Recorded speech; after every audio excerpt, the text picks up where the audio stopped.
ये डॉक्टर साहब बैठे हमारे अध्यक्ष जिनशरणम तीर्थ के, सिगरेट पीते थे। एक हटी नहीं कि दूसरी आ गई, बता। एक हटी नहीं दूसरी आई, दूसरी हटी नहीं तीसरी आई। बिना सिगरेट के काम नहीं, अगरबत्ती का ठिकाना नहीं। यही अगरबत्ती चढ़ती थी। अब सिगरेट क्या है, बीड़ी क्या है? एक बात बताइए, सिगरेट में एक तरफ तो आग जलती रहती है, दूसरी तरफ फिल्टर लगा होता है ना। अब एक बात बताओ, उस सिगरेट को आदमी मुंह में लगाता है। मैंने कहा यार ये क्या जिंदगी है कि आदमी जलती हुई सिगरेट मुंह में लगाता है। मुंह में लगाने का मतलब है मुखाग्नि है। अब ये अवसर तो लड़के को दो, तुम काहे को अपने हाथ से अपनी जिंदगी को मुखाग्नि देते हो, काहे को अपनी जिंदगी को जला रहे हो, बर्बाद कर रहे हो। डॉक्टर साहब ने बताया, उनकी एक बेटी है पूना में, डॉक्टर है वो भी। उसने एक दिन डॉक्टर साहब से कहा, पापा मरना तो एक दिन सबको है, आज मरो या कल मरो, मरना तो है ही। लेकिन पापा मैं चाहती हूं, मृत्यु तो एक दिन आपकी भी होगी, लेकिन मैं चाहती हूं कि मेरे पापा ऐसे ना मरे कि पलंग पर तड़प तड़प के उन्हें मरना पड़े। मैं चाहती हूं कि इज्जत की मौत, उनकी मौत होना चाहिए। पापा आज के बाद सिगरेट मत पीना। डॉक्टर साहब ने मुझे बताया, उस दिन से सिगरेट फेंक दी और आज तक जीवन में सिगरेट को हाथ नहीं लगाया जाता। मान्यवर सोचिए, कैसी जिंदगी को हम बर्बाद करते हैं अपनी। कोई सिगरेट पी रहा है, कोई पान मसाला खा रहा है, उसके बाद चौके में आते हैं मन शुद्धि वचन शुद्धि काहे की शुद्धि। मुंह तो कचरा घर बना रखा है, ध्यान रखना। महाराज आहार ले लो हमसे, आहार। तुम तो आहार देखने के पात्र नहीं, देने की तो बात ही छोड़ दीजिए। ध्यान रखिए मान्यवर। उस आदमी ने कहा कि महाराज मैं शराब पीने लगा, पहले बाहर पीता था, छिपके पीता था, फिर ये स्थिति बनी मेरी, घर में लाके शराब पीने लगा। पत्नी ने कहा, देखो तुम्हें पीना है बाहर पियो, बच्चे हैं क्या सोचेंगे वो, क्या उनके जीवन में असर पड़ेगा। तुमको पीना है तो बाहर जाकर पियो। एक बात याद रखना, यदि कोई बाप अपने बच्चे से पीने के लिए सिगरेट मंगाता है पान की दुकान से, तो मैं कहता हूं उस बाप को बाप होने का कोई हक नहीं हुआ करता है। क्या शिक्षा दे रहा है वो अपने बच्चे को, क्या सिखा रहा है अपनी आने वाली पीढ़ी को। आज बच्चा तुम्हारे लिए सिगरेट लेने जा रहा है, कल बच्चा खुद के लिए सिगरेट लेने जाएगा। मैं तो आपसे इतना निवेदन करता हूं, यदि बाप बनने की औकात ना हो तो आदमी को शादी नहीं करना चाहिए। ध्यान रखना, विवाह करने के बाद किसी का जीवन उजाड़ना, बच्चों का भविष्य बिगाड़ना, ये जिंदगी है आदमी की। मान्यवर ध्यान रखिए। उस आदमी ने मुझे बताया कि महाराज मैं घर में शराब लाने लगा, पत्नी ने बहुत रोका कि ये मत करो तुम, लेकिन मैं नहीं माना। मेरा अहंकार, अबला नारी क्या करेगी बेचारी की, टप टप आंसू बहा सकती है, दीवार की तरफ मुंह करके रो सकती है। मैं आपसे निवेदन कर रहा हूं कि जिसका पति शराब पीता है ना, वो औरत सुहागिन होकर भी विधवा की जिंदगी जिया करती है। ध्यान रखना, उसकी आंखों से आंसू नहीं, खून के आंसू बहा। क्या चाहती है एक औरत कि मेरा पति इज्जत की जिंदगी जिए, हरे अच्छा खिलाए पिलाए ना करे, गरीबी के दिन आ जाए, लेकिन शराबी पति नहीं होना चाहिए। हमारा ध्यान रखना मान्यवर। उस आदमी ने कहा, मेरी पत्नी ने बहुत विरोध किया। एक दिन पत्नी ने कहा कि मैं चली तुम्हारा घर छोड़कर। बोले मैं नशे में था। मैंने कहा इसी वक्त निकल जाए यहां से। उसने बच्चे उठाए, अटैची उठाई, घर छोड़कर चली गई थी। और जैसे ही घर गई मैंने कहा कि चलो रास्ते का कांटा अलग हुआ। महाराज मेरी अय्याशी इतनी बढ़ी कि मेरे यार दोस्त अब घर में आकर शराब पीने लगे, बोतलें खुलने लगी घर में, और हम चारों पांचों दोस्त मिलकर शराब पी रहे थे। दरवाजा बंद करके कि जोर से दस्तक आई, आवाज आई, दरवाजे को किसी ने खटखट किया। मैंने कहा कौन है, आवाज नहीं आई। दरवाजा खोल कर देखा तो मेरी पत्नी बच्चों को लिए खड़ी थी। मैंने कहा कि तू क्या लौट आई इस घर में वापिस। बोले मैं गई नहीं थी, मैं ये देख रही थी कि मेरे जाने के बाद तू तू मेरे मंदिर जैसे घर का क्या हाल करता है। जैसे ही पत्नी अंदर आई और उसने देखा कि टेबल पर बोतलें हैं, जाम रखे हुए हैं, उसने उन मेरे दोस्तों का अपमान किया कि तुमको शर्म नहीं आती है, किसी का घर जाकर उजाड़ते हो, मेरे घर को शराब खाना, निकल जाओ मेरे घर से बाहर, खबरदार जो आज के बाद इस घर की तरफ मुंह भी किया। मेरे दोस्त सिर झुकाकर निकल गए। मुझे इतना गुस्सा आया कि तूने मेरे दोस्तों का अपमान किया, उनके सामने बेइज्जती कर दी। मैंने पत्नी को एक चाटा मारा। पत्नी ने कहा तुम कुछ भी कर लो, मैं इस मंदिर जैसे घर में अपवित्र चीज नहीं आने दूंगी, चाहे कुछ भी कर लो। बहस इतनी बड़ी कि मैं नशे में था, मैं कुछ ना कर सका। एक लोहे की राड रखी थी, वह राड ली और मैंने पत्नी के माथे पर मार दी। जैसे ही मारी, खून का फव्वारा छूट गया। पत्नी चीख उठी, तड़प गई, तड़प तड़प के उसका वहीं प्राण अंत हो गए, वह मृत्यु को प्राप्त हो गए। बच्चे मुझे देख रहे हैं, पापा तुमने मेरी माँ को मार डाला, इस शराब ने इस घर में आग लगा दी, पुलिस आ गई, मुझे हिरासत में ले लिया गया, साल की सजा हुई मुझे। महाराज, मैं अपनी पत्नी का हत्यारा हूं। मैंने कहा हत्या की सजा प्राप्त कर ली तुमने।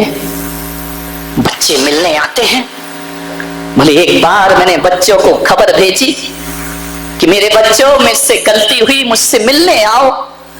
बच्चों ने जवाब भेजा कि जब माँ चली गई और तुम जेल में हो तो हम तो यतीम का जीवन जी रहे हैं, हम तो अनाथों का जीवन जी रहे हैं, और जब हमें पालने की औकात नहीं थी तो जन्म देने का हक किसने दिया था तुम्हें? आज तुमने हमारी जिंदगी दरदर में कर दी है। दोनों बच्चे मेरे छोटे छोटे 14 साल पहले। महाराज, उन बच्चों ने हमें संदेश भेजा कि जब हमें तुम्हारी जरूरत थी तब तो तुम जेल में जिंदगी गुजार रहे थे, जब हमें माँ की जरूरत थी तुमने हमसे माँ छीन ली। जाओ उनसे कहना हमें से बाप की औलाद कहलाना नहीं चाहते, जो हमारी माँ का हत्यारा हो और शराब पीता हो। जाओ, हमने खबर भेजी मिलने आओ, तो बच्चों ने कहा हमें से बाप को बाप का दर्जा नहीं देते हैं, हमने अपनी जिंदगी बना ली और ऐसे बाप को हम बाप कहने को तैयार नहीं हैं। हम बिना बाप की जिंदगी गुजार लेंगे, लेकिन तुम्हारे लिए हमारे घर में कोई स्थान नहीं है। ध्यान रखिए, औलाद देखना नहीं चाहती ऐसे बाप को। कौन देखना चाहेगी? जो उनकी माँ का हत्यारा बना हुआ हो। कोई जगह नहीं हमारी जिंदगी में। और जब हमसे कोई लिखवाता है, हम पढ़े लिखे, जब पूछा गया पिता का नाम क्या है, तो पिता का नाम बताने में हमें शर्म आती है। अनाथ कहलाने में हमें गर्व महसूस हुआ करता है कि हमारा कोई नहीं है। ध्यान रखिए महाराज, अब इस उम्र में मैं कहां जाऊंगा? बाहर निकलकर 14 साल में तो मैं सब कुछ भूल गया। मेरी गुजारिश है, आप मुझे इसी जेल में पड़ा रहने दीजिए। मान्यवर, एक शराब, एक नशा जिंदगी के क्या हाल करता है, आपको सोचना है। क्यों पीता है आदमी शराब? एक आदमी से मैंने शराबी से पूछा कि तू शराब क्यों पीता है? फिल्मी अंदाज में आ गया, बोले मुझे पीने का शौक नहीं, पीता हूं गम भुलाने को। मैंने कहा बेवकूफ, इस शराब पी के गम भूल जाता है तू? बोले जब तक नशा है तब तक तो भूल जाता हूं। मैंने कहा पागल, शराब पी के जब तक नशा है तब तक भूल जाता है। अरे माना कि पीने से तो थोड़ी देर के लिए नशे में सब भूल जाता है गम को, लेकिन तेरा पूरा परिवार जिंदगी भर के लिए गम में डूब करके मर जाया करता है। क्षणिक सुख के लिए पूरे परिवार को गम की जिंदगी देना, बोलिए आप सोचिए, थोड़ी देर को तुम गम मुक्त हो जाओगे, पूरा परिवार गम में डूब करके मर जाया करता है। क्या शराब शब्द 3 अक्षर से बना है, श रा ब। तीनों को जानते हो? शा का अर्थ होता है जो सड़ाती है, रा का अर्थ होता है जो रुलाती है, बा का अर्थ होता है जो बर्बाद करके जाती है। जो सड़ाए रुलाए बर्बाद कर जाए वही शराब कहलाया करती है। ध्यान रखिए, शराब का जब जन्म होता है तो अंगूरों को सड़ना पड़ता है। शराब का जब जन्म होता है अंगूर को सड़ना पड़ता है।